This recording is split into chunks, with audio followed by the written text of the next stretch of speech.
Sir, मुआशरा toxic होता जा रहा है। फ़नून लतीफ़ा का बड़ा अहम किरदार रहा है ऐसे मुआशरों के अंदर। आपकी पीपल्स पार्टी की इस हवाले से, आर्ट के हवाले से क्या पॉलिसीज? देखिए, पहले तो पीपल्स पार्टी एक बैलेंस्ड मुआशरे की खाहा है, हम उसके दाई हैं। ठीक है, हमारे यहाँ भी वो थोड़ा बहुत हालात का जबर आ गया है, लेकिन आज भी हमारे यहाँ रूल ऑफ लॉ के लिए, कॉन्स्टिट्यूशन के लिए, फेडरेशन के लिए, मजदूरों के लिए, किसानों के लिए, आपको पीपल्स पार्टी का एक बड़ा विजिबल, खवातीन के लिए, इवन ट्रांसजेंडर के लिए जो कोई बात करने को तैयार नहीं होता, इन सब तबकात के लिए जिनको आप कह सकते हैं कि ये कमजोर तबकात है मुआशरे के, इनके लिए हमेशा पीपल्स पार्टी की। बिल्कुल ठीक। और बिल्कुल हमारा ये खास व्यू है कि जब तक आप मुआशरे को टॉलरेंट मुआशरा, मॉडर्न टॉलरेंट मुआशरा, एक सेकुलर समाज कायम नहीं करते। सेकुलर समाज का मतलब ये नहीं है कि कुफर का समाज आ जाएगा। सेकुलर समाज का मतलब तो यही है ना कि हर बंदे का अपना अपना मजहब जिसने अप्लाई करना है। मजहब बड़ी कमाल की चीज़ है, इंसानी ज़िंदगी में मजहब का बहुत बड़ा रोल है, बहुत बड़ा। लेकिन आप उसको दूसरे पे मुसल्लत ना करें, उसको कन्विंस करें, उसको कायल करें, आप अपनी अपनी ब्रीचेस करें। लेकिन अगर आप उसको दबा के चलना चाहते हैं तब नहीं चल सकते। आज हमारे यहाँ सबसे बड़ा प्रॉब्लम ये हो गया है कि जो ताकतवर है वो कानून को रोक रहा। ताकतवर इदारे आइन को कुछ नहीं समझ रहे।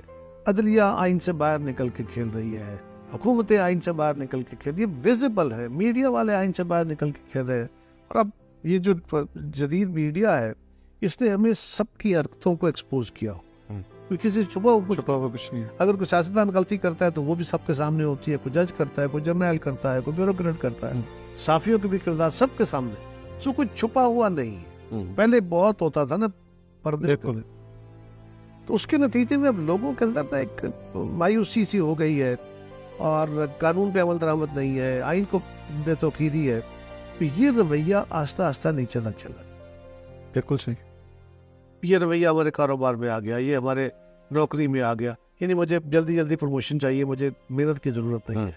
मुझे जल्दी जल्दी अरबपति बनना है, मैं 2 नंबरी करके आऊँ, 6 नंबरी करके आऊँ। मुझे सियासत में बड़ जल्दी जंप लगा के पहुँचना है, भले मैं सारे जहान के कंप्रोमाइज करूँ। मुझे असम्बली में ज़रूर पहुँचना है, भले मैं जो मर्जी कर जाऊँ। इसी तरह और बाकी सर्विसेज के अंदर भी कि खुशामद की वजह से आपको प्रमोशन होनी है। ये बड़े बड़े प्रॉब्लम है। ये जब तक आप किसी मुआशरे को दुरुस्त करने के लिए ये नहीं करते, आप रूल ऑफ लॉ लाएं, कानून के ऊपर अमल दरामद करने की कोशिश शुरू करें। हमारी जो लीडरशिप है, लीडरशिप सिर्फ सियासी नहीं, सारी लीडरशिप को ये बात सोचनी समझनी होगी और बैठ के इस पे वे फॉरवर्ड डिजाइन करना होगा कि हमने कैसे इस मुल्क को आगे लेके चलना है। एक नया मुआहदा, एक नया चार्टर लिखना है। हमें हमारा आइन हमारे पास है, उस पर हम अमल नहीं कर पा रहे। कहते हैं अमल कर रहे हैं, नहीं कर पा रहे, प्रॉपरली नहीं कर पा रहे। फिर ये भी होता है कि बहुत दफा हम अब ये पोज करना चाहते हैं कि देखिए जी हमने आइन के मुताबिक कर रहे हैं जो कुछ कर रहे हैं, हालांकि हम उसके खिलाफ कर यानी हम आइन की रूह के मुताबिक नहीं कर रहे होते। ये सब पे लागू होता है कि हम आइन के रूह के मुताबिक नहीं कर रहे, स्पिरिट छोड़ दी है। हम ये देखें ना, आइन ये कहता है मैं तो यही कर, हालांकि मैं उसके एक जवाज बना रहा हूँ। बिल्कुल ठीक। इसी तरह ताकतवरों ने भी यही किया, सबने। और समाज के अंदर जो दौलत वाला है वो अपनी दौलत के सहारे, जो जमींदार है वो अपनी ताकत के सहारे, ट्राइब वाला अपनी ताकत के सहारे, जो मौलवी साहबान है, मजहबी लीडर्स है, वो अपनी ताकत के सहारे। हर बंदे ने अपनी अपनी एम्पायर स्टडी की हुई है। और वो कानून को अब अनफॉर्चुनेटली हो गया है इस मुल्क के अंदर 2 बड़े खौफनाक ट्रेंड। एक तो ताकतवर अपनी ताकत का इजहार अपने इल्म, अपने किरदार, अपने अच्छे किरदार से नहीं बल्कि अपनी बद किरदारी से कर रहा है। और वो इजहार कर रहा है कि मैं कानून कितना तोड़ सकता हूँ, ये उसकी ताकत का इजहार है। मुआशरे को दुरुस्त करने के लिए ना जी, आपको दूसरों की टॉलरेंस आप में आनी बहुत जरूरी है। आप दूसरों की राय बर्दाश्त तो करें ना। डेमोक्रेटिक टॉलरेंस डेमोक्रेसी से ज्यादा बड़ी है। पहले टॉलरेंस आती है, समाज तब्दील होते हैं। और ये हमारा जो ख्याल है ना कि हम कानून हमने बना लिए, हमने अपने नहीं बनाए, ये हमने बाकी दुनिया से कानून उधार लिए। जब पाकिस्तान बना तो 1935 का एक्ट लिया, आइन बना तो किसी से लिया, सीआरपीसी हमारी नहीं है, पीपीसी हमारी नहीं है, ट्रैफिक लॉज हमारे नहीं है, तो हमने उसको थोड़ा बहुत अमेंड किया है, लेकिन ये उधार लिए। जिन कॉमों से हमने उधार लिए हैं ना, उनके अपने ओरिजिनल अपनी जरूरत के तहत बने, उन्होंने ग्रो करके बनाए, जो रिक्वायरमेंट ऑफ द टाइम के तहत उनके। इसी तरह उन्होंने इदारे बनाए, उनमें रिफाइनमेंट आई है, उन्होंने अपने बेहतर प्रोडक्शन शुरू कर दी, फिर उनको बैंक चाहिए थे तो बैंक बना लिए, उनको दीगर इदारे चाहिए थे वो बना लिए, उनको ट्रांसपोर्ट मीन्स ज़्यादा बेहतर चाहिए थे वो बना लिए, गवर्नेंस में भी तब्दीलियाँ देखे।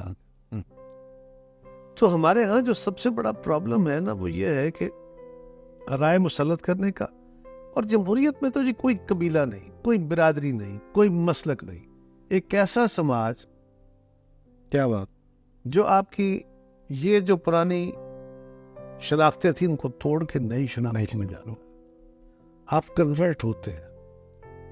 क्या बात है, बिल्कुल। जब तक आप वो नहीं करते, हमने उनसे कानून उधार ले लिया, आइन उधार ले लिया, कल्चर भी किसी हद तक ले लिया। हम जितना इल्म हासिल कर रहे हैं उनकी किताबें हैं, उनका दिया हुआ साइंस है, हमने कौन सी साइंस नहीं चली है। हमारे साइंसदानों ने एटम बम बना लिया, बड़ा कमाल किया, लेकिन आज भी अगर खुदा न खास्ता ये सलाहियत हमसे छिन जाए तो फिर हमारे पास वो मशीनें नहीं है जिन पे ये चीजें बनाई जाती, वो किसी और की बनाई हुई। सो जो ओरिजिनल थीम है, उस थीम के उस समाज ने ग्रो किया, उसके अंदर टॉलरेंस आई, उन्होंने फिर अपने लिए ये समाज तश्कील दिया था, और ये जो सियासी निज़ाम था ये उन्होंने आस्ता आस्ता उसको रिफाइन किया था, और फिर उसमें ये आ गया था कि पब्लिक अकाउंटेबिलिटी आ गई। आस्ता आस्ता वो हुक्मरान जो मुतलकुल इनान हुआ करता था, इस हद तक आ गया कि पब्लिक ओपिनियन के सामने डरा होता है। आज कानून और आइन कमजोर है, ट्रेडिशन ज्यादा ताकतवर, पब्लिक ओपिनियन ज्यादा ताकतवर। आप तो यूरोप में हो, अमेरिका में हो, वहां आप कोई गुनाह करते हैं, कोई जुर्म करते हैं, आइन तोड़ लेते हैं, कोई करप्शन कर लेते हैं, तो उसके लिए तो वही तरीकाकार सिस्टम, आपके खिलाफ एफआईआर होगी, गिरफ्तार होंगे, इन्वेस्टिगेशन होगी, कोर्ट में केस चला जाएगा, जजा सजा होगी, फिर उसकी अपील होगी, फाइनलिटी हो जाएगी। ये एक तरीका हमारे यहाँ भी यही है। यहाँ के और वहां के निजाम में फर्क क्या है? यहाँ पब्लिक की अकाउंटेबिलिटी नहीं है, प्रेशर नहीं, और आस्ता आस्ता जो प्रेशर था, हम 40-50 साल में उस पब्लिक प्रेशर को, बजाय इसके कि वो जो पहले अंग्रेज के दौर का या कॉलोनियल दौर के खौफ थे जो गैर मुल्की हुकूमतों ने अपनी ताकत के लिए कायम कर रखे थे, उसके जरिए कायम कर रहे, वो भी खत्म कर बैठे हैं। और जो जमहूरी प्रेशर डेवलप करना था उसकी जगह पे, यानी उसको खत्म होना चाहिए, वो ताकत को जबर था ना, बिल्कुल जबर की, उसको आस्ता आस्ता आपने रिप्लेस करना था, और आपने जब दूसरा रवैया था, यानी पब्लिक प्रेशर था, अवेयरनेस थी, इसको ऊपर ले गया ना, उसको रिप्लेस करना था, हमने वो रिप्लेस नहीं, इसको कमजोर कर बैठे, ये पैदा नहीं। सो आज हम मखमसे में, समाज को सबसे बड़ी जरूरत ये है, डर क्या होता है कि अगर लोगों ने मेरे रवैये को देख लिया, मैं एक्सपोज हो गया, तो कानून तो बाद में आएगा ना, लोग मुझे उठा के बाहर फेंक, ये मुझे डिसओन कर दे, मेरी जमात मुझे डिसओन कर दे, तो जो वो जो प्रेशर होता है, यहाँ हम गलतियां करते हैं, जुर्म करते हैं, बंदा करप्शन में पकड़ा जाता है, सियासतदान पकड़ा गया, ब्यूरोक्रेट पकड़ा गया, सावी पकड़ा, कोई उनकी दास्तानें आ गई हैं, जुडिशरी के लोगों के भी आ गई हैं, एस्टेब्लिशमेंट की भी आ गई, ब्यूरोक्रेट कौन सी छुपा हुआ किसी से, लेकिन किसी को परवाही नहीं, और उसकी ना समाज के अंदर कोई उसकी तहकीर हो रही है, और ना तो दुनिया, लोग आपको मुंह पे कह देते हैं कि तुम वो हो। और अगर हमें आज ये सोशल मीडिया के जरिए ताकत मिली है, तो उसको भी हमें अब्यूसिव यूज कर रहे हैं। बजाय इसके कि आप लोगों को गालियां दें, आप उनको कन्विंस करें, आप उनके ऊपर प्रेशर बिल्ड करें, गालियों से नहीं, आर्गुमेंट्स, डेमोक्रेसी आर्गुमेंट से चलती है, गाली से चलती। सो आप डेमोक्रेटिक मीन्स यूज करें, आप आर्गू करें, और आर्गू करके अपने दोस्तों को, अपने साथियों को, अपने मुखालिफों को, सबको कन्विंस करने की कोशिश करें।